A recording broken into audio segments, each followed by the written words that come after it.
And we're live. Those terrible Twitch. Wait a minute. I take that back. Terrible Twitch. Absolutely Twitch is terrible. fine. It's fine. Everything's fine. No. Uh-oh. What?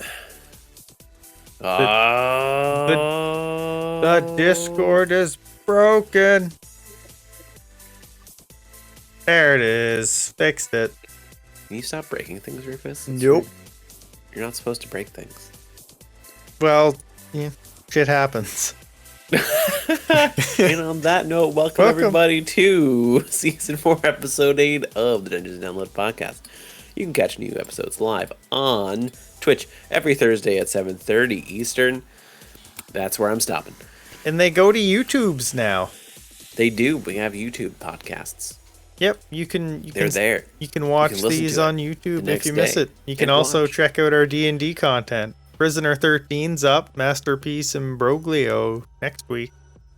Yeah, we're finishing that off this Sunday. We are, and then those VODs will be up on YouTube. It'll be great. It'll be fantastic. It will be fantastic. Rufus, what are we talking about today? Give me a rundown. We're going to talk about all your campaigns. And Yep. That's right, because we didn't have Waterdeep this week, crap. Yeah, okay. I got nothing. And Okay. just difficulty levels and how to gauge them. I think that's what it was, right? Yeah, that's what you're talking about. Okay, I was gonna say I couldn't quite remember what it was, and then you put it in like that, and I was like, oh. It's difficult to remember. Oh, guess.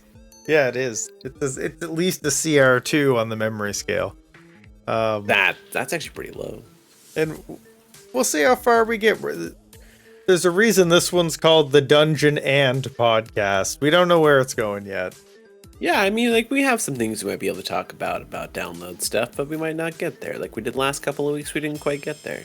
So we're leaving things open, you know? We're the little podcast that could. We think we might get there.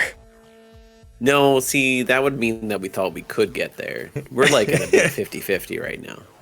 If that. If that. What do you want me to, you get to pick which one I start with. Oh boy, let's do the end of time. Sure. So that happened. That is all. No, so you guys, they went through some Castlevania stuff. I told everyone, I know that this might seem weird, but just go with it. I'm sure it'll work. With the maps and everything. And they did. It worked just fine. You know what? They were OG Castlevania 2 maps. They were. They were literally just Castlevania 2 maps. And that's what they went through. They literally, so the beginning of it was great because they got to go and talk to the townspeople, and I played them just like NPCs. They only spoke the lines on the outside of that map because those were originally guide maps for where to go in Castlevania. They have all of the NPC dialogue, so I just picked one of the NPC dialogues and just read it. And that was it. You guys, there was nothing in those houses at all. But I decided to have you guys do it, and I came up with something on the top of my head. I love that Simon just grasped no concept of the religion stuff that I was saying. Yeah, we had a religious discussion. Yeah, that was the thing we did. What did he say? Rest here for a while? For a while, yes. And I was just like, oh, for a while is your god's name. Got it. It's not for a while, it's for a while. And I started questioning Simon. I was like, so, what kind of god is this for a while? And he's like, Because Castlevania is set in the real world if something like happened like Castlevania. It's supposed to be quasi real world, so there's no pantheon like in D&D. And I was like, which god? He's like, the god? I was like, oh, the. Got it. That's his name, the. The, exactly. That's his name. You also had a random house where a cat was in, tried to walk in church, just burst into flames. That was it. And then the nighttime happened and someone screamed for help and you guys set off. Those encounters were supposed to be extremely easy and still somehow someone got hurt a lot. Because mind control. Yep. That's it. That's what it comes down to. Mind control doesn't matter to the CR or the creature. If you roll bad on a wisdom save, then you're getting mind controlled. And it was our fighter rogue that just beat the crap out of Dennis, was it? Yeah, I got the shit beat out of me because I didn't see the crown of thorns on his head. Right, because he's partially in the dark, so you jumped over him and then was like, oh god. And then he's just like, excuse me, gonna hit you 3 times, crit a couple times, oh sorry. Yeah. Here, take my 2 health potions, I feels bad. Other than that, we actually need to talk about something that happened to Dennis. We need to go over that more. So, the first screen was pretty uneventful. The second screen was when Dennis got the crap out of him because mind control. Which still, like, you guys were still fine. There was no chance of you guys dying, I think, on any of those screens. And then the last screen, Dennis got infected with something that he doesn't know yet. that we're gonna have to talk about. I'm pretty sure he knows exactly what it is, but it was a wereboar that hit you with a tusk, and then you failed the con save. Dennis the turtle warbear. Wereboar. But like Yeah, I it's gonna be great. I have immunity to poison and disease. It's a curse. Lycanthropy is a curse. You have immunity to curses? No. Okay. So yeah, we're gonna have fun with that. We're gonna have a little bit of fun with that. Maybe that'll play a little more into Dennis like getting pretty violent when he was facing the shadow. Like maybe he's gonna learn how to channel his inner anger a little bit through his wereboardism. But yeah, so that happened. Great, now I gotta take a level in barbarian. You don't have to take a level in anything you don't want to. That's not what I would have you do. You might, just change into a wereboar and be mean sometimes. Who knows? Maybe you'll be a little bit more. Maybe you'll just be a little more angry. Who knows? We'll see what happens. But yeah, so that happened in the last screen. You saved the people you meant to save, and then a portal opened up, and then you guys teleported into the. Essentially, it was like a nothingness room in that aspect. It's a hyperbolic time chamber. In a way, it's more of a room of requirement. They need a spot to rest between portals. I was talking with Favel a little bit about it over the week, and so in a perfect world where we hadn't missed a ton of weeks in this campaign, and I hadn't slowly just stopped wanting to do most of it because that takes a lot out of you constantly missing things. Mm-hmm. I would have put this in earlier in the campaign and had it been a hub throughout the campaign. So now you guys are here and just going to be going through portals, but this is supposed to be a place you guys could go to rest periodically throughout the campaign. Got it. But yeah, so they entered it. They walked around in circles a little bit. Nothing happened, and then their guide, Godric, the librarian, who apparently is a dragon, came out and was like, He's just casually a dragon. It's fine. He's just casually a dragon. It's fine. And was like, hey, so this is what this is. I've never done this before, but I'm trying my best. There was almost a misunderstanding with Dennis there. He was just like, He's like, yeah, I'm going to have to kill you at some point. It's like, no. I'm not the guy you want to kill or any of the three brothers that you want to kill. Don't worry about it. Yeah, I'm just like, I want to make sure that everything to do with those guys is gone. Not the entire Dragonborn race. I'm not going to make up for the genocide of turtles by the genocide of dragons. But, like, I'm going to make sure all three of those guys who have just basically interfered and ruined our world pay. And yeah, he realized that was not one of the three original dragons. He's a later version. He's totally cool. And yeah, so the way the room works, and I already updated the map, is they tell me what they want. As long as it's within a, reasonable thing, and it appears. They wanted, I think I asked them if they wanted a tavern in there, and they were like, sure. And they all had their separate beds and everything and all that stuff.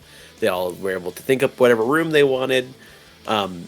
They had some really good talking back and forth as everyone chilled out in the tavern and talked about their life and tried to learn who the hell Simon was and why he's even there in the first place. Why do you live here? This is terrible.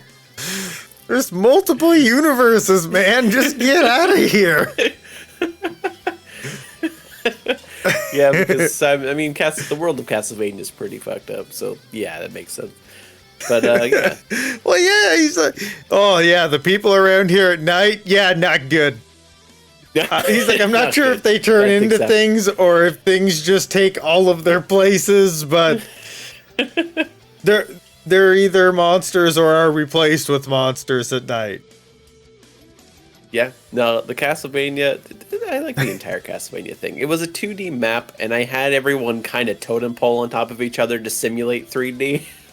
So it was a side view, but I didn't want to say that they were 2D characters, so I said you could surround a creature by totem poling. So yeah, they did that. And now, so yeah, they asked for a tavern appeared, and they all had a good chat. You learned a little bit of Godric's past and what happened with him. And essentially he said this is the place where you like you're gonna need to figure out who you are to each other and as heroes in general. We're slowing it down. I'm gonna find one of those Castlevania 2 maps here to show everybody exactly the situation here. Yeah, it was great.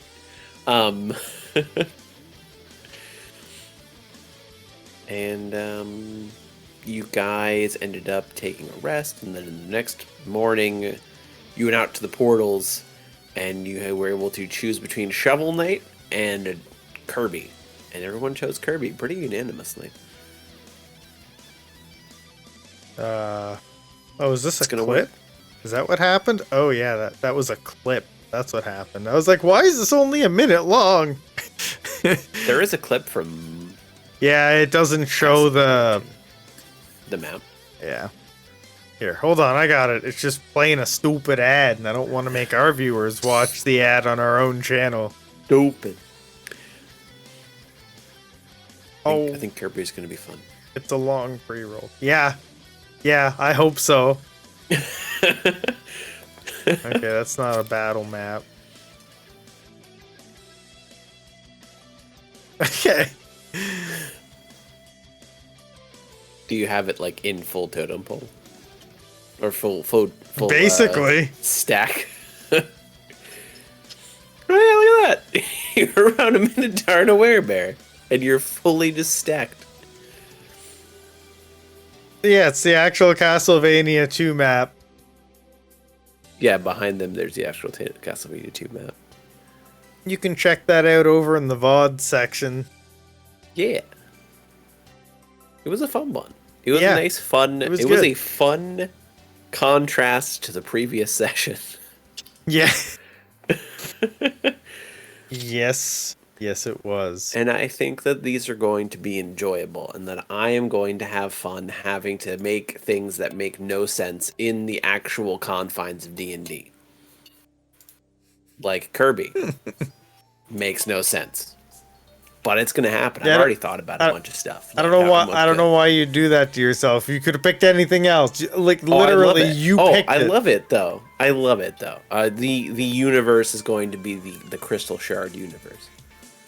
We're going Kirby 64. Oh, that makes. It doesn't more make it sense. any better. No, it makes it a lot. It makes it a lot easier to explain. There are different worlds you go to in that game, which I think makes it easier to explain. But no, but like the fact that when he eats something, he doesn't necessarily turn into the thing. He gets a power of that thing. Yeah. Kirby is a god, if we're going to be honest. A deity. He's a deity. Kirby's a deity. You can't change my mind on that. Deity versus DDD. Let's go. He literally just eats everything. He consumes it. He is a black hole. That's it. Kirby is a black hole. Kirby is a black hole. He can eat a truck. That's been confirmed. And a vending machine. And an entire vending machine. Fully confirmed. Man's insane. I guess it makes sense if he could do a truck, he could also do a vending machine, but... Yeah, trucks are larger, but it's fine. Specifically, that's a thing we've seen. He also has the 3DS version of him where he can, like, do the super suck. Yeah. And the super suck. He's insane. He's a passionate lover. Yeah. And it's great.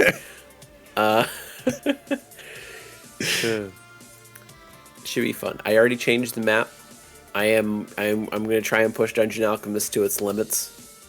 We're gonna see what happens. No, I added the tavern exactly like you said. Okay. I also changed the background of the map so it's not just a complete nether anymore because I tried to fit the aesthetic a little bit. So like we're going. No, I'm gonna push Dungeon Alchemist to its limits when I make the Shovel Knight stage in there. That's gonna be fun. That's gonna be fun for multiple reasons. But yeah, I feel like that was a good end of time. They're gonna level up a couple times. They're gonna go fade Asmodean, and then that's it. Ooh, I still have coffee. Ooh. Yeah, we're gonna go fight Asmodean in a really long time outside of game, but like only a minute. Only a minute. Only a minute that's going to have passed. Because time travel portal warp holes. Yeah, I love how me being like, yeah, no, you'll be back here in like a minute your time. And it's like, yeah, no, he's totally right. Yeah, like, yeah. No. That's just how shit works, okay? I look at that Simon. He just rolled a wisdom save and didn't even ask for it, and just passed out during the explanation of portals. It's a good thing I pointed that out. Oh, whoa. Your camera. No. Your camera just went. No, away. don't start doing this again. This is why I haven't been on D&D for a while, because my camera keeps like disconnecting via USB. That makes no sense. But also, it happens. Yeah. I'm sorry, where were we before that happened? that was pretty much the end of time. I lost my spot. That was pretty much the end of time. That was the thing. And then we had Death Ray Almost Dies 3 Times edition. I was just gonna say, I'm glad that I pointed out that none of us really know anything about portals because all those people are gone. Yeah, it's true. No one else understands portals. Yeah.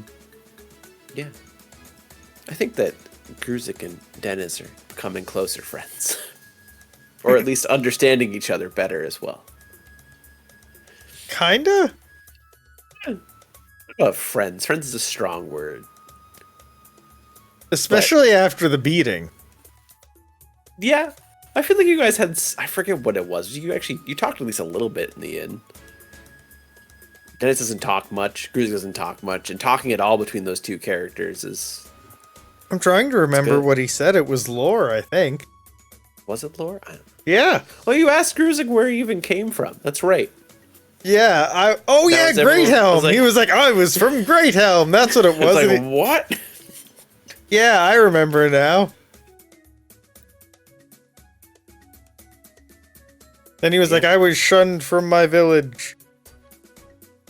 Yeah. True. I think I literally said, what's your lore?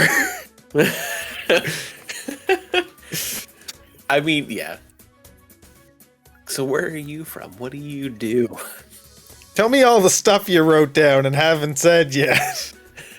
We know Simon comes from some fucked up world where people turn into or get replaced by terrible things.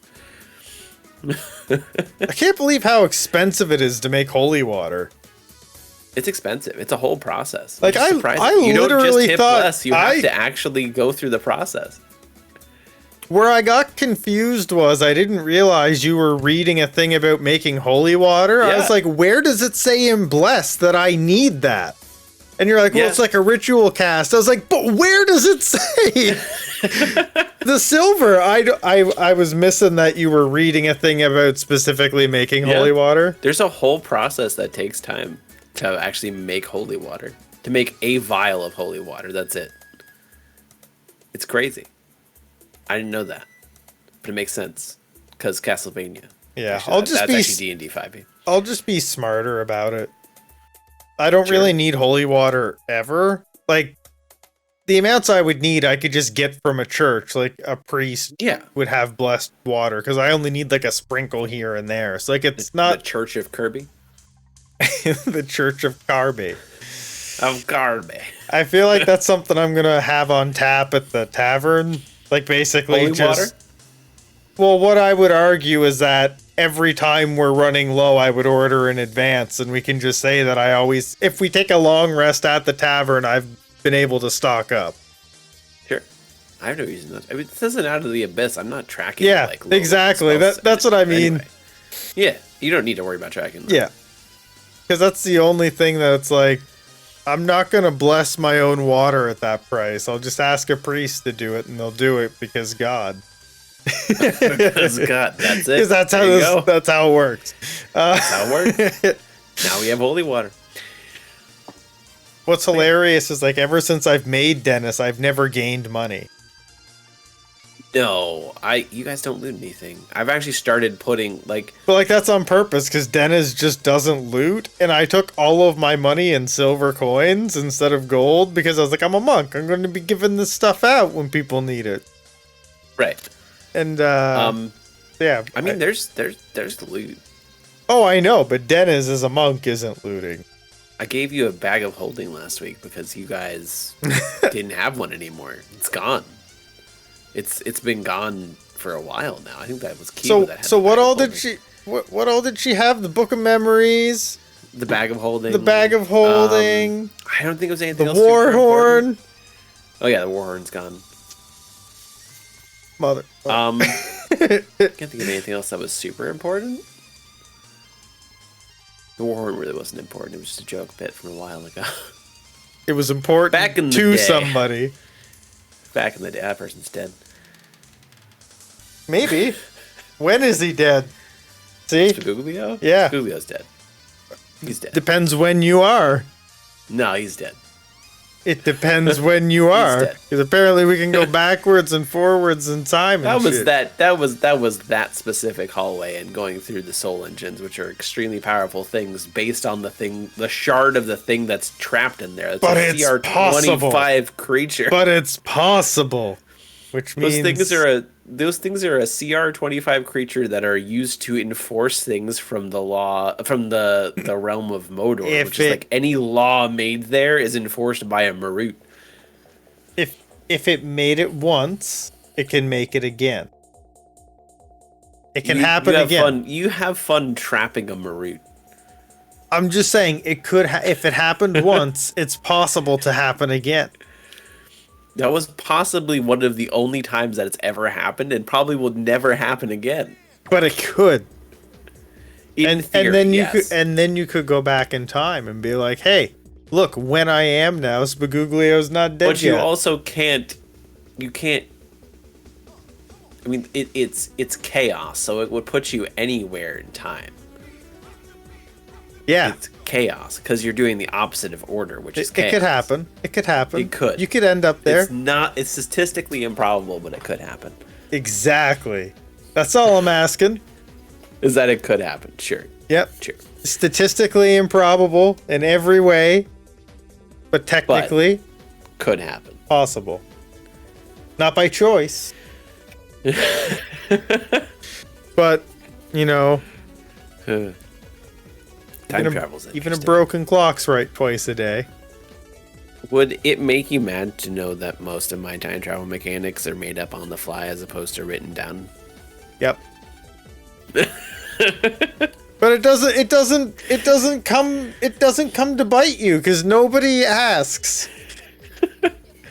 Kiva did for a little bit, and I made those all up on the fly. Yep. And I do remember what I made up on the fly, and Yep. they are concrete mechanics now, but My they weren't made up on the spot. My players would ask for the detailed schematic of how the mechanic works before interacting with it.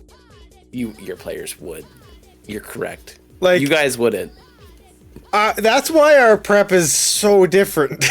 Yeah, like I just can be like, yeah, time travel, and then everyone's gonna be like, oh, cool, time travel.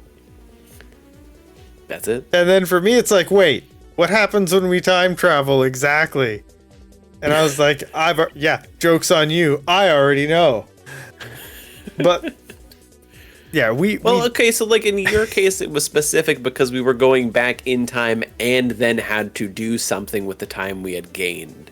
So we had to know where we were and if we could possibly cross paths with ourselves. The only time that the End of Time campaign people have crossed paths, they were actually... you just saw each other doing what you were about to go do. Mm-hmm. That was it. Which... who knows what would have happened if you had talked with each other. that was a good episode though. We did some stuff. Did some stuff. It was fun. It was a nice, lighthearted, fun episode. That's what I wanted. What about Out of the Abyss that we finally got back to? Opposite of that. Not lighthearted. You almost lost Deathry 3 times.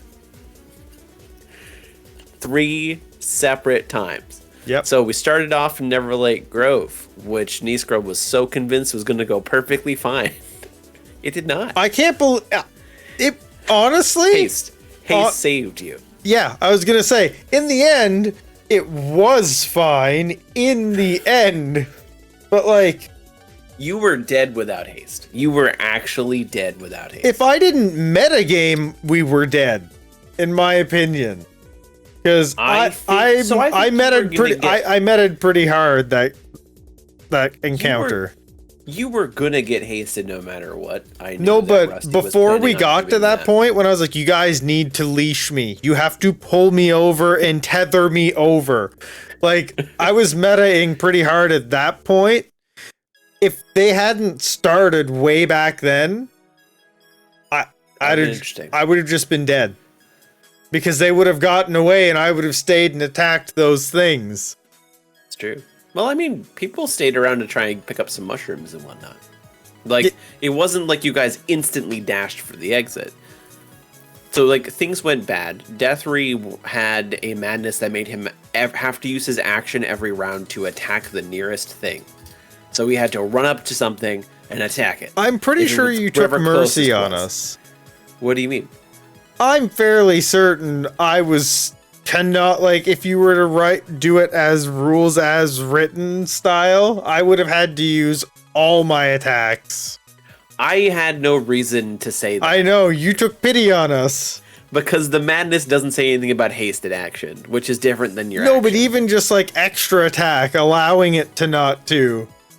Well, right, I made your extra attack not... I said you could waste your extra attack and not actually use it. And not have to bonus action. Like, I think you were really nice to us there. I think, as written, they're like, no, fuck it, kill your friend. It says use your action. It specifically says use your action. It only says... is action. Here we go. So, as written... Everything's broken. I'm even frozen right now. Oh, there we go. I'm just chilling out. Okay.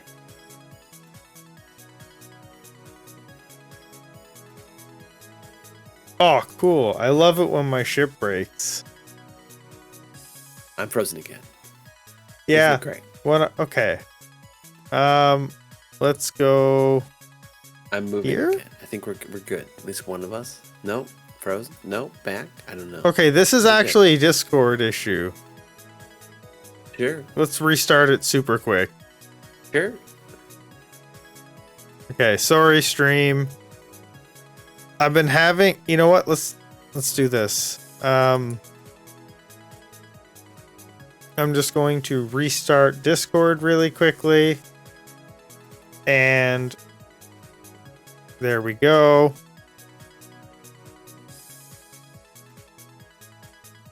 On my it's there you go. I see your wall. Okay.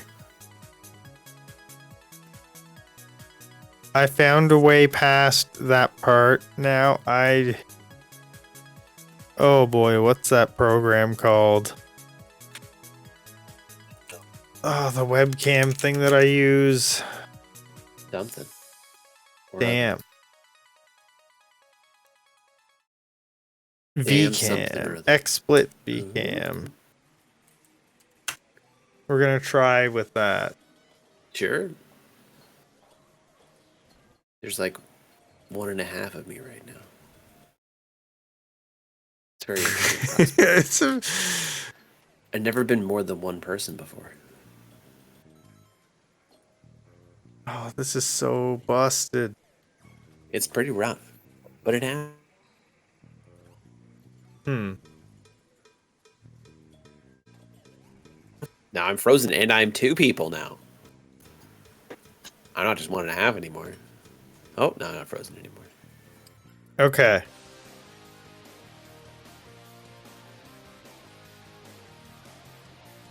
Oh, this sucks. Is it?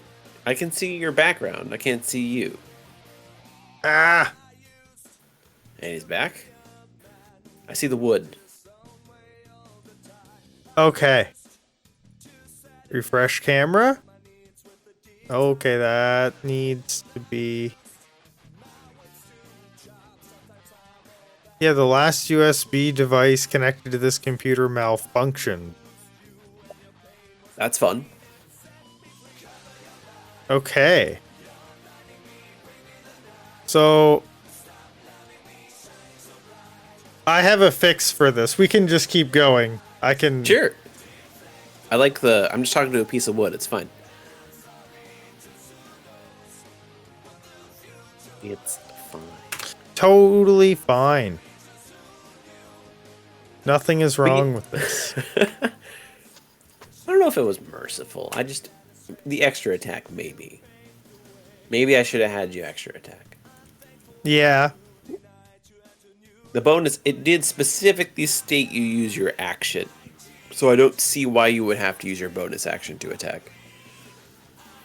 Maybe. Yeah. Possibly. Yeah, I'm okay with that. I had to think about it for a second, but I'm okay with that. So yeah, he only had to use his action. I didn't make him use his extra attack. I didn't make him eat up his extra attack. Or, sorry, I didn't make him use it. It seemed a bit... Oh, well, look at that. You're both of us? Yeah, I'm both of us. Holy crap. It's better than nothing. It's true.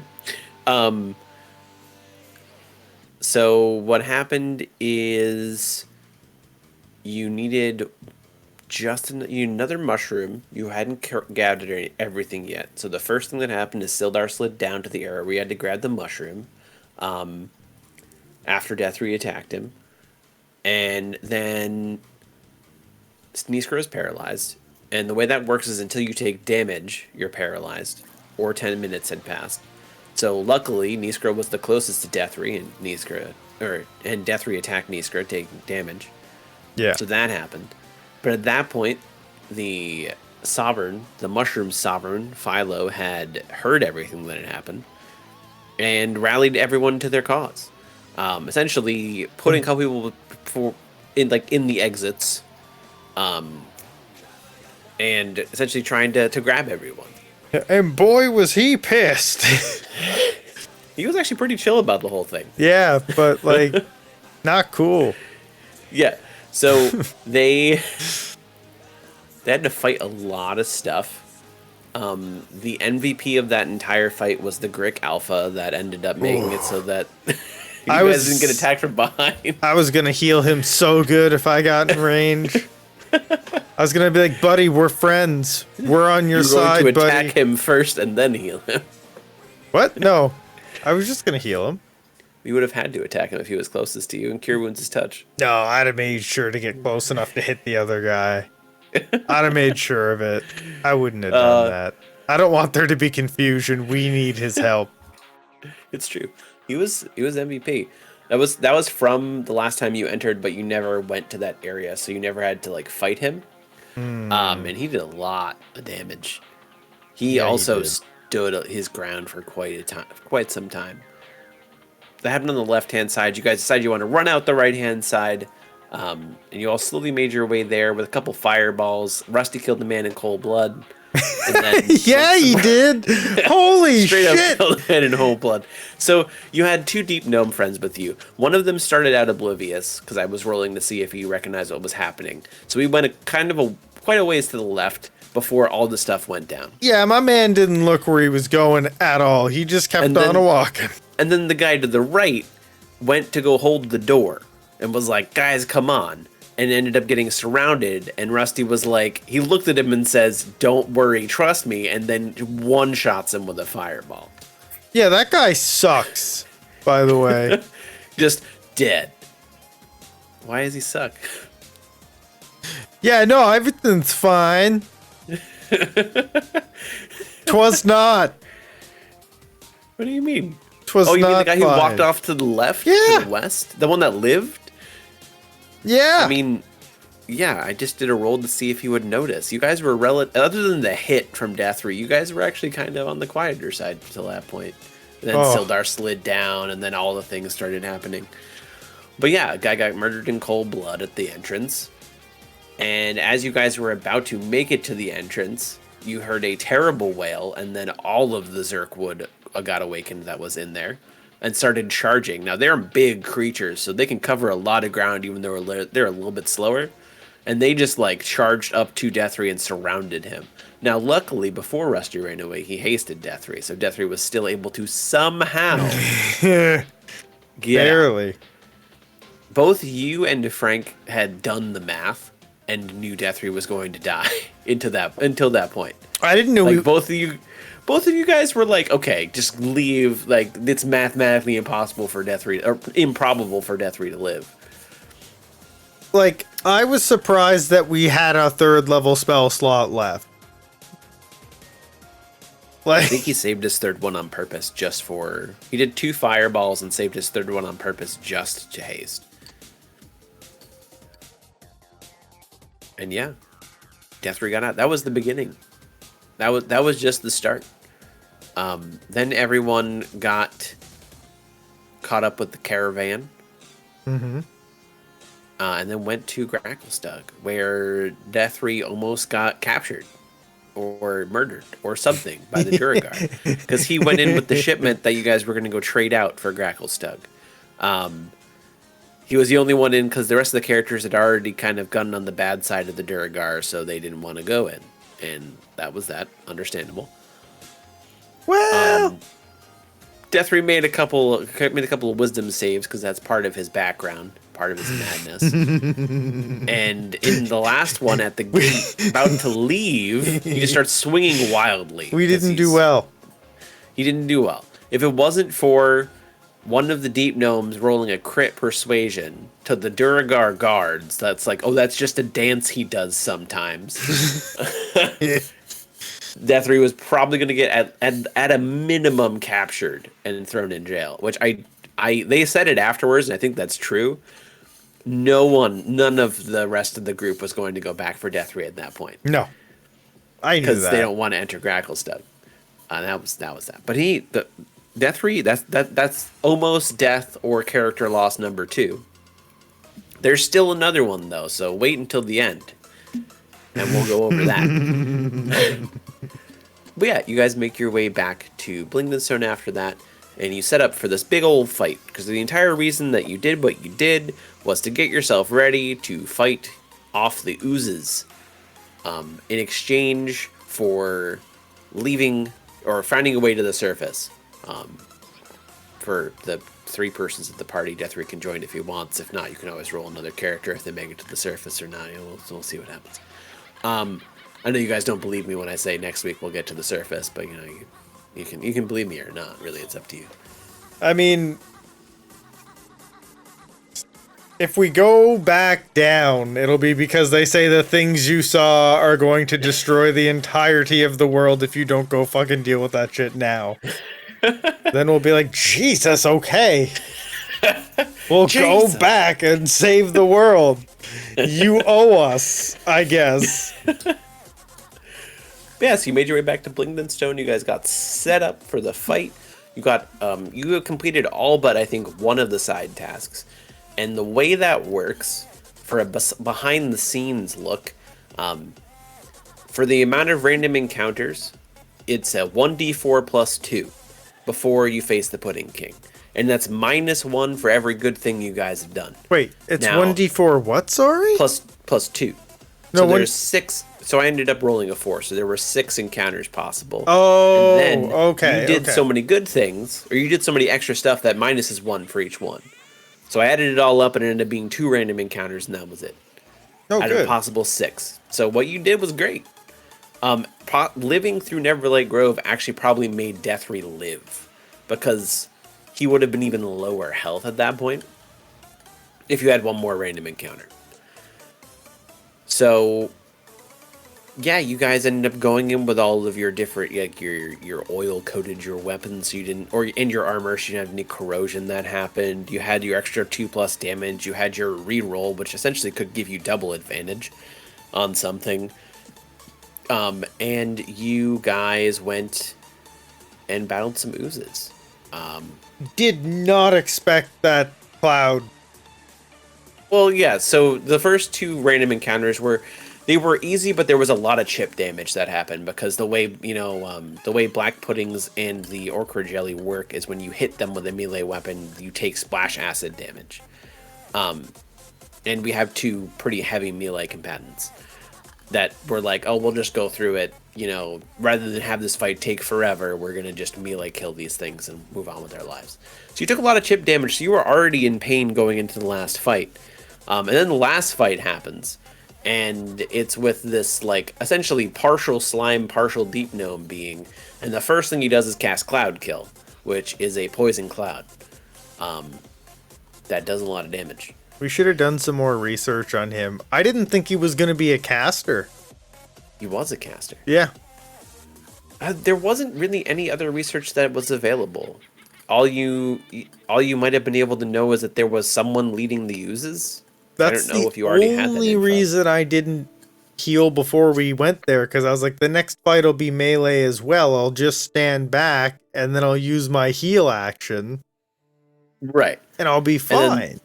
The first thing that happens is he casts Cloud Kill on the group and essentially dropped two of you. Niskra didn't drop until the second part of Cloud Kill took effect. But yeah, pretty much drops two of you. He doesn't have a lot of health, thank God, because if he did, you guys wouldn't have been dead. He has a low amount of health, but he has high-level spell slots. His 2 turns were Cloud Kill followed by Blight. If Sildar had failed that save, then you would have been in a much more rough spot. Yeah. Like, I think Rusty could have finished him off, but then you have 3 people that are down. Yep. Luckily, that'll never happen again, thanks to Goodberry. It's true. You'll have Goodberry on you at all times. I'm sure that this campaign couldn't possibly be hard enough for that to, be negated in any way, shape, or form.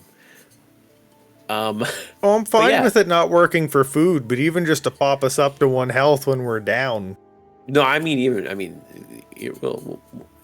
it'll always work for popping you up for 1 health, but that also might not be enough at some point. Who knows? Oh, to beat the encounter? Yeah. Oh, I don't doubt that at all. I'm 100% sure that won't be enough for some encounters, but it's the second chance. It's true. You do have a second chance. You might get bopped right away and it won't matter and then you die, but like...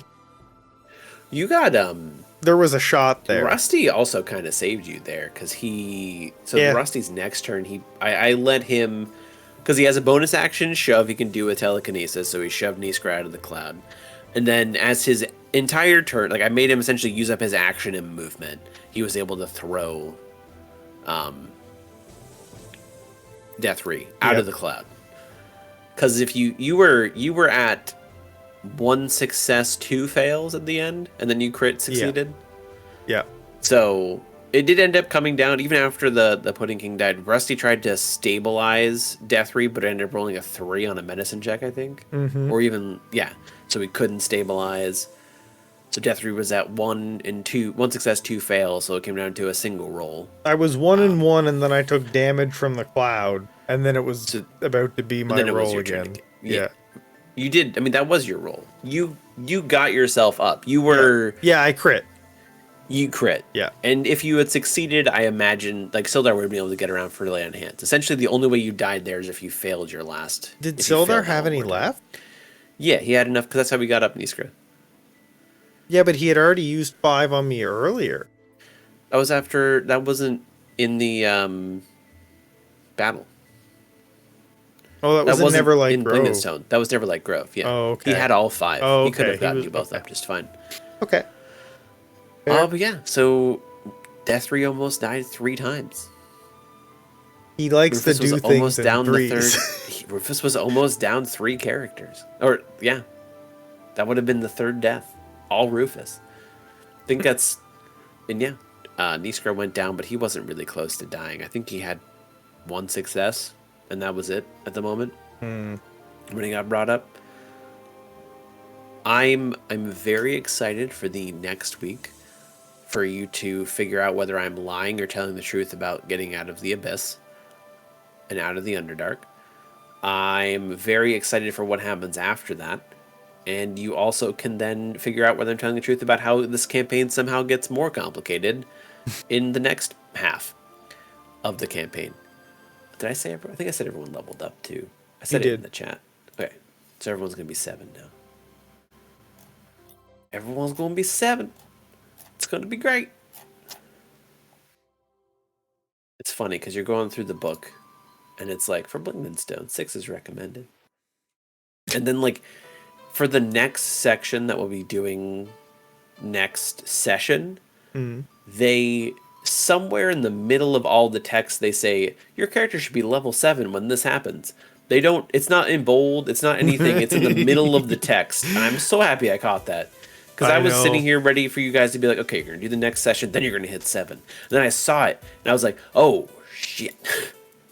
If they're not level 7, this apparently can be a deadly thing that's going to happen. By the time they reach this point, the character should at least be level 7. I'm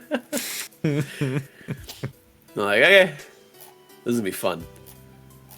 I got to figure out if I'm going to go one more ranger or one more rogue. Rogue gets you bonus action. If you had bonus action disengage or dash. Oh, Ranger 6 is garbage. It's Rogue 2 all the way. Yeah, you just need level 5 Ranger. It's literally it. And like, I need to get to 3 Rogue as quick as possible. That's my next milestone for me, is hitting 3 in Rogue. So I gotta go Rogue next level and this level. I will say I was very proud of everything that happened in Neverlight Grove. That was the first encounter / section that I had to make up on my own for this, because it gives you a general idea. And I think it fit out of the Abyss's style of deadliness perfectly. Deadliness, that and Gracklestug. That and Gracklestug were both... they were not written into it, because it was if they want to return or if they haven't gone there first, then you would just run through the original Gracklestug. Oh shit, that would suck so much. Remember, you could have done. Yeah, remember, you could have technically done Blingdenstone first, and then had to go out into the world after that. Blingdenstone would have been like a home base that would have given you quests to go to the other places. That feels like it would suck so bad, though, to be like, oh yeah, we're just gonna do this caravan thing, and oh my fuck. Yeah, you would have been, yeah. Like, that would kind of feel bad. It would be pretty bad. Yeah.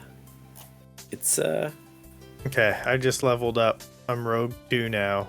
Ranger 5, Rogue 2. Technically, yeah. I mean, this is one of those things where I had to pick... Well, depending on where you went first is where I picked where you guys would be told you're going to be leaving the Underdark. And that ended up being Blingdenstone. Oh, is it just the last out of like 3 or 4 places, or...? I might have had you come back to Blingdenstone anyway. Technically, there's an option for Gracklestug as far as hearing some things. There's a completely different area that you don't run across until... chapter like 13 that is a way out of the Underdark as well, and it lists it as a possibility, and I'm sitting here like, why would they ever go there? So if I rolled the new character because I'm not going to the surface, would I have to take on another madness? No, and I would keep Deathry leveled up, because as you know, if you are going to the surface, you would come back down at some point. It's up to you. You don't have to. I'm totally fine, because I feel like, you know, you could very easily spin Deathry wanting to go to the surface if that's going to happen, by being like, he's going to show off some more people that prove how amazing he is too. These people, I've already done everything I can. They already know how good I am. I gotta show people how good I am, kind of thing. He's never been to the surface. So he might just go out of curiosity. Yeah, you could easily spin him. Just like, I might not stay here forever. I'll just remember how to get back down. I'm a ranger, so I can find my way back. If ever I want to go home. I would assume. Yeah. I would assume. So yeah, he would go to the surface, and then I guess depending on what happens after we get into the surface, if it's like, hey, we're gonna stay up here for like a really, really long time, he might be like, peace, guys. Peace, guys. Have fun dealing with all that crap. I'm gonna go try to stop it from getting here. I don't think... I feel like the hook to get back in is going to be enough. And then we get into the really complicated part. It's fine. And then we get into the really cool part. There is one part that is all the way in chapter 14 that I am so excited to get to. And just get to do some crazy shit. When we get past there, I will read all of the possibilities to you in that post podcast. It's going to be good, great. Huh? Yep. It's great. Anyway. Oh, that reminds me. I guess I may as well, to fill time, I may as well tell you about this. I was going to tell you, since you guys can't really back off your villain now in Waterdeep. The reason I started you guys in the summer was because if you picked the Castle Landers as the villain, which you never met them really, there's a festival that happens in the summertime, the one that you guys didn't really find anything out about. Yeah. Where they try to sacrifice a whole bunch of children to a demon god. Oh, okay. I wouldn't have liked that. And that still totally happened. You guys just don't know about it. But like, it doesn't really, unless you pick them as the villain, like, it doesn't add anything to the story, because like that's still an optional thing, but it gives you more of a reason to hate them if you're already going down the road of investigating them and stuff. You guys just had two characters kind of tied at the hips to the Zents, so it just made sense to go Zent, which is fine. I wanted you guys to choose. So the reason I picked Summer was in case you picked those guys, you didn't miss out on a potential thing. I didn't want you to necessarily pick them at all. Because the book says you don't have to tie the season to the villain. Gotcha. You just have to start in the season of the villain. Waterdeep has gotten much better now that you are doing one-shots. Isn't it hilarious that both... There's too much... There's too much stuff to do, and at the same time, there's no direction. In both of my campaigns, where I took over creatively and stopped reading from the book and went on my own adventure, it has been better in both campaigns. Yeah.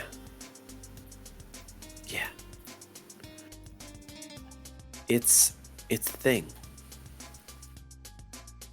And I mean, I'm happy how it is now.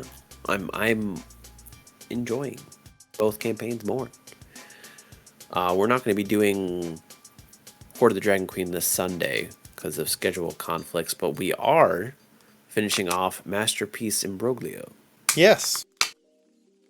And that'll be same bat time, same bat channel. Yep. It's just going to be a different campaign than Hoard of the Dragon Queen. And then we'll be back on Tuesday for the fun for the fun stuff for Out of the Abyss. I think we got a bunch of good groups going. Yeah, I'm a fan of where we're at right now. I really want to play Tomb of Annihilation at some point. We're doing Tomb of Annihilation at some point, right? You're doing it at some point. Yep. I'm excited to. So, are you now having regrets about running the Dragon Saga? Because that's going to be a no, very long because time. Tyranny of Dragons is supposed to be really good, and the later parts of Horde of the Dragon Queen do get really good. You're just kind of like, The first parts are just they don't know what they're doing, or It's- they're trying to get you to the later parts, and they it's don't know how to very do it. railroady, and Yeah, I don't really know how to. What if I? I'm trying to summarize the Horde of the Dragon Queen group in one word. And they're kind of like trying to speed run the video game in a sense, where like they want to play the game, but they're also trying to find the most optimal route to do something and not necessarily how the campaign's written to be done. Sometimes. what do you mean exactly by optimal route? What? What do you mean by optimal? What are we what up what how Like how are we trying to find the most optimal route? like right off the bat in Greenest, it was like, hey, you guys have someone from here. The road goes this way. We're going to cut through the bushes because I know the mill's over there.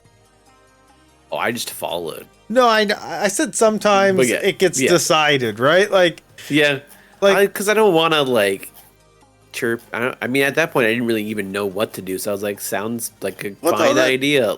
and I mean, like, it's fine. Like, I Yeah. gotta make stuff up on the fly and try to imagine the consequences of doing some things differently because they're happening backwards or, and it works, but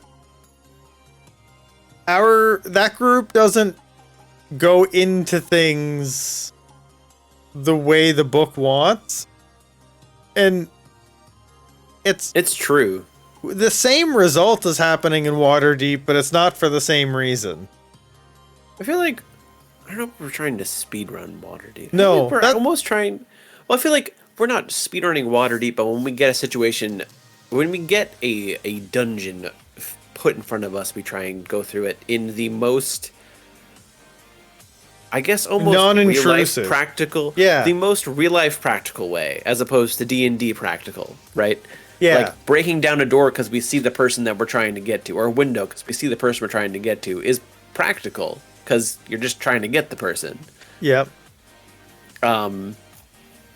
Not like questioning not questioning too much all of the people that are sitting in this like butcher's mill and just going for the butcher and then questioning that. It's practical. Like all of that Yeah. is practical. Yeah. Like I said, with Waterdeep, it's the same issue per se, but it's not the same reason. It results in things going opposite directions. Yeah. Yeah. But But now things are all moving forward. I'm excited to get into our one-shots Yep. in Horde. We've already done one of the one-shots in Waterdeep. That'll be coming back next week, correct? We said the 31st? which one did you guys do?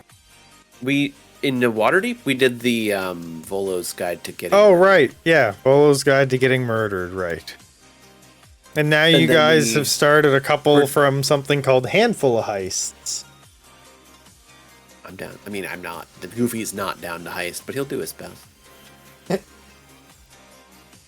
Yeah, that I've- was kind I've of a fun thing to decided write. Yeah, you've That decided? the character after Goofy will probably end up actually being a cleric of some form, because a barbarian doesn't fit the needs of the group at all. It's going to be a Grave Domain cleric that works for the state of Waterdeep. Try and, like, help out dead bodies, maybe bring the bodies back to be resurrected and whatnot. And, yeah. Because Goofy, I don't think Goofy wants to get resurrected. I think he's like, you know, this is my life. If I die, I die. You know, at least I'm dying doing what I loved and protecting those around me. I feel like you wouldn't So- even necessarily know that resurrection's an option. And if he did, Goofy has some mild internal, Mortality. mild internal things as far as he blames himself a little bit for the fact that Rouse is even where Rouse is, because it was an attempt to get Goofy back to his home. Yeah. So he doesn't necessarily even want to go back at this point, because he just thinks he's going to cause more trouble for Rouse. Oh, He's just kind of, it's Goofy. It's literally he's supposed to be that character. Which is why I think he understands the resurrection is because he's a paladin, but I just kind of figured that like he might not know, but as he levels up in paladin, he'll get the research to know. He understands the concept, but that's one of the main reasons he doesn't want to get resuscitated, is because he's like, I lived my best life here. I don't want to even go back home at this point. So, I can protect my friends until I die, and if that's the case, that's the case. If I live, cool. Being resuscitated is different than being completely resurrected from the dead, though, right? Correct. Like, yeah, what Goofy's... It's a DNR, but it's a do not resurrect, not a do not resuscitate. You're not getting unconscious. Yeah, if I fully die, don't. If I am dead, don't me. resurrect me. Do not pay the money to resurrect. Move on. Find someone else. Find this dwarven grave domain cleric.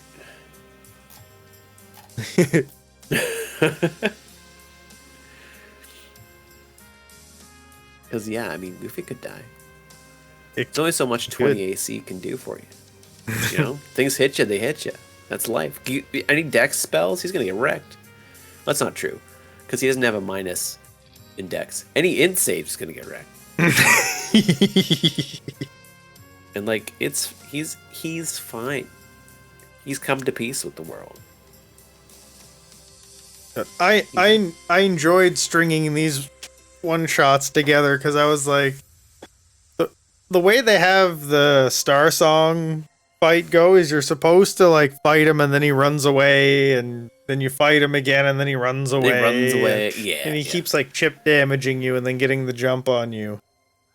Yeah, it makes sense. And then I was like, no, just fight him till he's like half health or something, and then. And then he'll be like, look, you help me out, I'll go quietly. And if you guys decided you wanted to keep fighting him, then I was going to be like, okay, screw it. Screw it, you're going to die. Chip and run. we had no reason to fight him after that. Goofy's not a big fan of him, but maybe he's the one guy that shows him that maybe not every Zent is always bad no matter what. Maybe you can change. Yeah, he's quitting the Zents. He's moving away, changing his name. Maybe it's possible.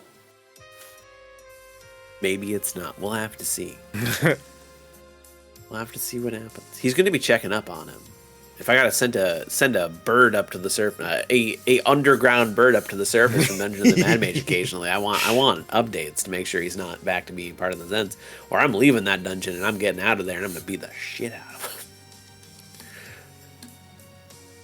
Yeah, Dungeon of the Mad Mage is going to be interesting. It'll be fun. I think it'll be fun. Because I'm going to allow anyone who wants to roll a new character before we go in there. The only way I'm not playing Goofy is if he dies. That's it. That's fine. He's going all the way down, if he can, and if not, that's it. But like, let's say Rouse is more interested in finding a way home than going down to the bottom of the yawning portal. We need rogues. That'd be a hard switch. Could make another rogue, just not Rouse. Like, would you ever do that? What? Make something of the same class if you're making a new character? I feel like that would feel kind of some people would. Weird. Like if it's a canonic thing? I would never. I would rather just make something different class. I might do like a sneaky ranger or something that would fit the same role, but I would never make just a second rogue. I would consider it. Just take a different archetype. Like some of the roguish archetypes are very different. Yeah, but like it's still a rogue though. Go do something else. Like a sneaky bard. Or a sneaky ranger. Bard. Sneaky bard. I have no clue how Dungeon of the Mad Mage is going to turn out. It's gonna be good. It's gonna be fun. But like, I can't wrap my head around 15 levels of whatever it's gonna be. Yep. It's there. That's all. 15 levels. It all takes place in the Underdark, right? Yeah. Because you're going down the yawning portal. Yeah, it's Under Mountain. Under Mountain, Yeah. which is part of, like, it's the Underdark. Yeah. Yeah, no, it'll be... It all takes fun. place down there. It'd be great. Well, actually, no, Out of the Abyss is not going to be done by that point. It'd be kind of hilarious if they line it up that way, but it's not going to. Out of the Abyss stops, then we do Dungeon of the Mad Mage. But that wouldn't line up like that. No. No. But yeah. Once you guys get the key from the guy. From the guy, we're doing one last dungeon, right? We have to go, or 2 dungeons, you said, because then we have to. Don't we have to deal with Manshoon in some way, or not deal with, but like go into his fortress and then go get the stone, and then go into his fortress to get the stone, and then go into the vault. Yeah. All at level 5. Well, like I said, you're not supposed to fight Manshoon. You're supposed to find a different way to deal with him. I know. I think we all understand that at this point. By that I mean just walking him when he doesn't exist. You guys have actually already started the process on that, whether you know it or not. That's fine. I'm okay with this. You guys have started the process that'll deal with him. Cool. That's great. Because we're not going to kill him or fight him and live. So, Yarp. That is all. Okay. Any other like topics you want to go over? D&D stuff, non-D&D stuff, anything? You're Well, we still have the too hard. Oh yeah, crap! Difficulty. We never got That's there, right. yeah. We were talking about difficulty. That's why I did that filler with Waterdeep stuff, because I was like, that'll space us out a little bit. So, like, if you are, I guess we're looking at homebrew or just whatever, like difficulty of campaigns. Like, Out of the Abyss is extremely difficult. Waterdeep, I think, is the opposite end of that. Oh, Waterdeep it's confusing, but like, there's been nothing hard about Waterdeep yet. Exactly. And both of those campaigns, I think, have their merits. Like, Out of the Abyss is meant to be extremely difficult. You're dealing with constantly deadly things with not enough equipment. I think it's very hard. It's very important when dealing with difficulty, especially if you're running pre-mades, to go over it with the group beforehand. Like, if you're going to be doing a very difficult campaign, be like, this is what you're getting yourselves into. Horde of the Dragon Queens, I didn't think it was supposed to be this hard, but... I don't blame you for that, because I don't think anyone thought it was going to be that hard. And yeah, if we had followed what the book said, it wouldn't have been this hard. It still would have been very hard, though. I mean, it would have been hard, but it would have been doable. The whole Roper thing was interesting, but like that's old D&D. Like, yeah. That kind of thing happens. If you do things in the wrong order, you get caught. It doesn't mean you immediately die. Yeah. Like that's old school D&D. That's fair. There was a lot of capture things I think that happened back in the day. And I mentioned that it was the first campaign they had written. Yeah. And like some people even knew that like this came out before the Monster Manual, so yeah. So that was the thing. It's been interesting. It's definitely been difficult, but I don't feel like... I think it's a different difficulty, though. Out of the Abyss, which is, I think, the thing that came out right after Horde of the Dragon Queen. I think we discovered that was, like, right after, or the year after that came out. yeah. It's just meant to be oppressively difficult. Horde of the Dragon Queen's difficulty sneaks up on you sometimes. Like, oh, there's a Roper, and we're level 3. Or... oh, that dragon's what we're supposed to hit, but we did this thing in the wrong order, so we don't know that, and we're dead. Like, there are different types of, like, very hard difficulties. Yeah. Some things are just like opaque and not really explained, but still expected of you. Yeah. Like the one thing we're gonna miss in Tyranny of Dragons that makes it so that Tiamat gets summoned. Just one thing randomly. I'm expecting that to happen, and then you'd be like, yeah, so you guys didn't do this one side dungeon, so Tiamat got summoned. Sorry, you guys. Bad ending. When you guys were in the final dungeon, you took a left instead of a right. Like, it was a 50-50 chance. Tiamat rises or she don't. Like, that's nothing that could be done. You guys just took the wrong turn. It's how they say in other languages, get fucked. Yeah. But yeah, so there are different difficulties of pre-made campaigns. If you're going to make your homebrew, Rufus, is that something you think of at the first part? Like, do I want it to be hard or difficult? Or do you try and run the middle ground if you're doing a homebrew all the time? I try to make it fit what I want it to. So, like, in a homebrew, I think of it more as storytelling than... Like, difficulty? Yeah, so it's like, should this be hard? Like, where are they? What are they doing? Should it be hard? Okay, it's hard. Is it not hard? Okay, it's not hard. Gotcha. Now, do you make every hard encounter like deadly difficult, or do you have your different varying difficulties of hard?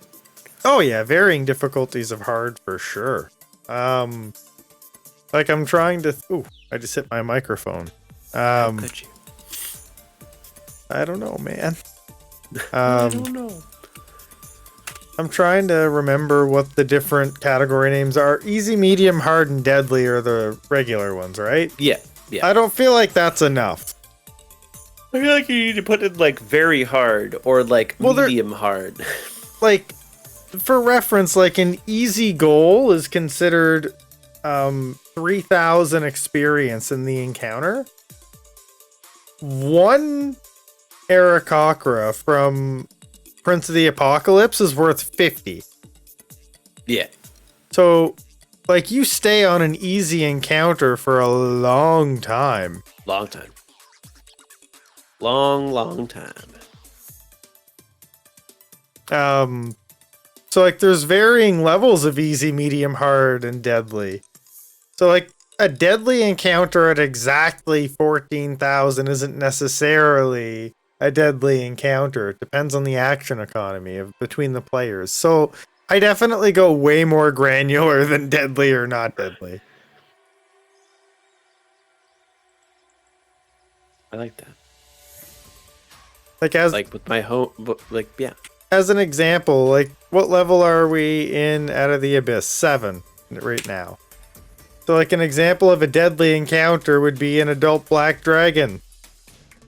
Yeah, makes sense because deadly is only 6,800 experience. Yeah. And that dragon alone is 11,500. So, like, that's gonna be a deadly encounter. That's double. Yeah. Like, this is where I think CR is worth looking at. Because, like, deadly isn't necessarily deadly. Like, what would be... Let me just change this up a little bit here. Like an aboleth, or not an aboleth, sorry. Give me something that... There we go. Now we're getting closer. Trying to show something that could potentially be good. Or not good, but like the low end of deadly.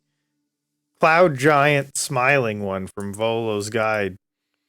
It's only 7,200 XP when deadly's, 68. That's still like a deadly encounter, but that's like a potentially doable deadly encounter. Yeah. It's like, it's deadly, but it's not like you're gonna 100% die. Yeah. Even though that monster is an 11 CR and you're only level 7, there's 4 of you, so depending on the action economy between you and the giant, like, your party might be fine. Yeah. Because you also have to take into account that there's also like a daily budget for XP, and so it depends on like what they did earlier that day. And It's true, because you have a daily budget for XP. If you haven't taken any forms of rest before that, like, then it's definitely deadly. Like, if this is the first thing they're doing for the day and they're going to get a long rest right after and they can blow everything they have and they know that, this is not deadly. Correct. Right? So, like, there's definitely, I'm more granular than what the DMG says in terms of how I would rate an encounter. Like, the early end of deadly is just very hard. In a lot of situations, but also the upper end of medium, in my opinion, is actually hard. So like, I don't think the DMG typically does a good job of calculating that, but I usually look at it doesn't have enough options as far as enough ranges. I've just kind of been playing long enough that what I do is I open up Kobold Fight Club and I type in my players and level, and that tells me the XP goals. Yeah. And based on what their milestones are, I know how high and low I can go in between those spots, just because I've been doing it for a while.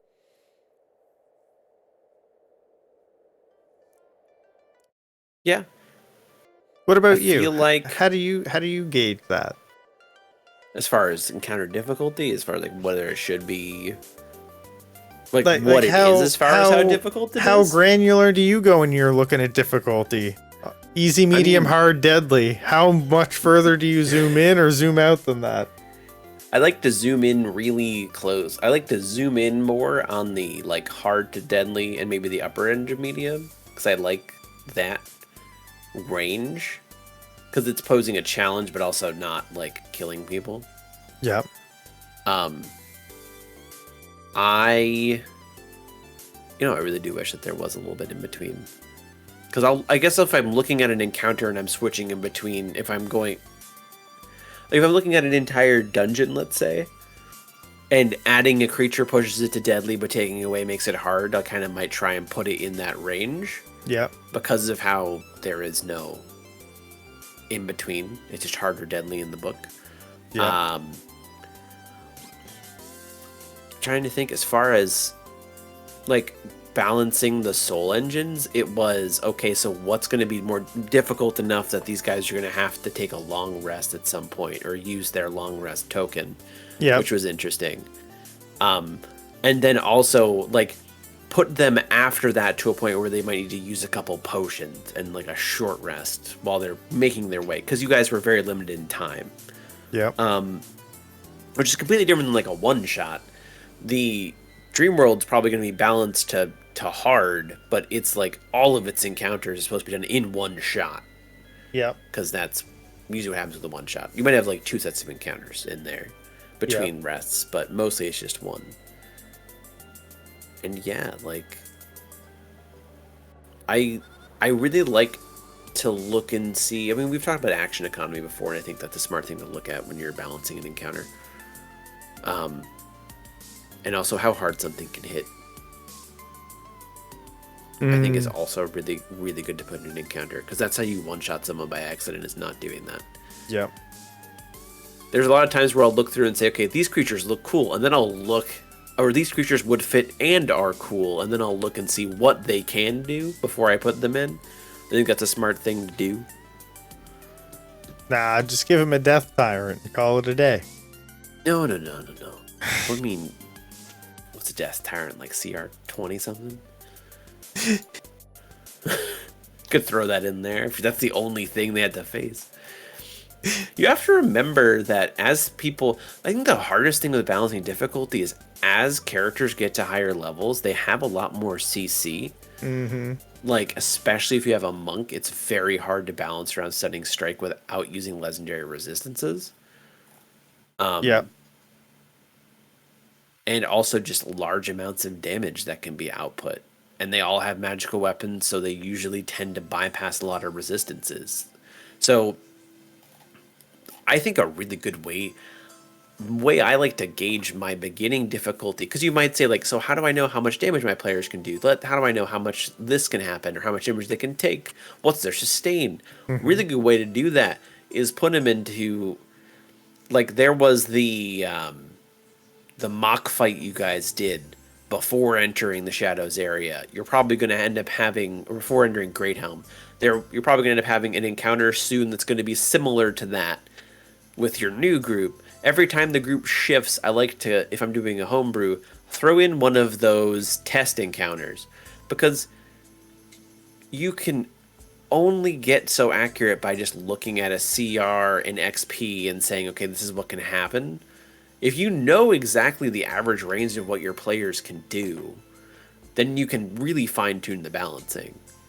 So, like, Mm. do one of those mock encounters and like just look at what they're doing for like min max and whatnot. That's what I like to do for balancing. It's hilarious that there are deadly fights, even for an adventure of four players, level 20. There are single monsters that still rank in the deadly range. Isn't it? I mean, like Tiamat, Tarask. There's more than Ancient that, dragons? though. Like, Ancient here, dragons? Are one second. Let's see. Let's make this list smaller. We'll say a CR, everything from CR 20 to CR 30. What's So, the XP range for deadly for 4 level 20s? 4 level 20s is 20, a CR 24. So let's go everything 24 and higher. 24s are a lot of the demon lords. And I think also lords of hell. Because you're dealing with essentially gods. There's a couple ancient dragons, the Demogorgon. Yeah, Demogorgon's I think the high or tied for the highest CR. Orcus, Tarask, Tiamat's not on the list actually. It's a CR 30, so Tiamat should be on the list. Oh, maybe she's not actually a monster then that D&D or Kobold Fight Club can recognize maybe. So Orcus and Demogorgon are the two highest. Yeah. Eugenos is also a 24. I forget who like the leaders of hell are, because that also does that.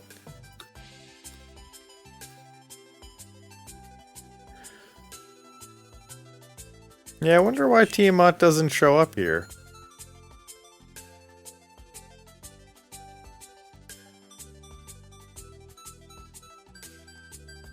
Oh wait, I can turn on Port of the Dragon or Rise of Tiamat. Here we go. You got Bell. Yeah, Tiamat's a 30. Yep. Zariel is actually technically also part of that, which I believe she's higher. Here, hold on. I'm gonna turn on all sources. No third party stuff. Oh yeah, there's more now. There we go. Have they ever actually done anything? Have they released a bunch of stat blocks for the 9 layers of hell, or no? They haven't done that yet in 5e. No, well, I actually don't know. I can't even comment.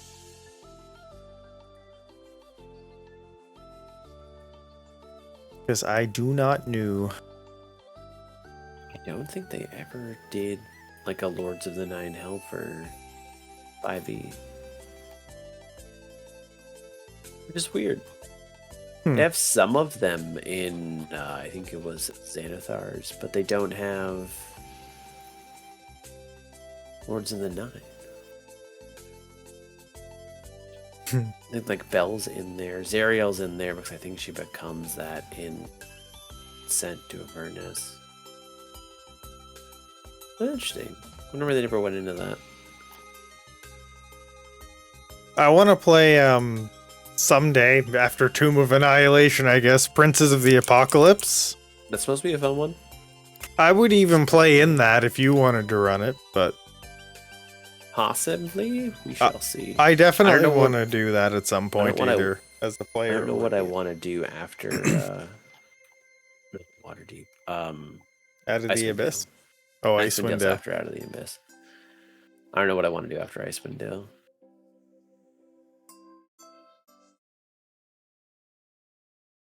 It should be fun. I'm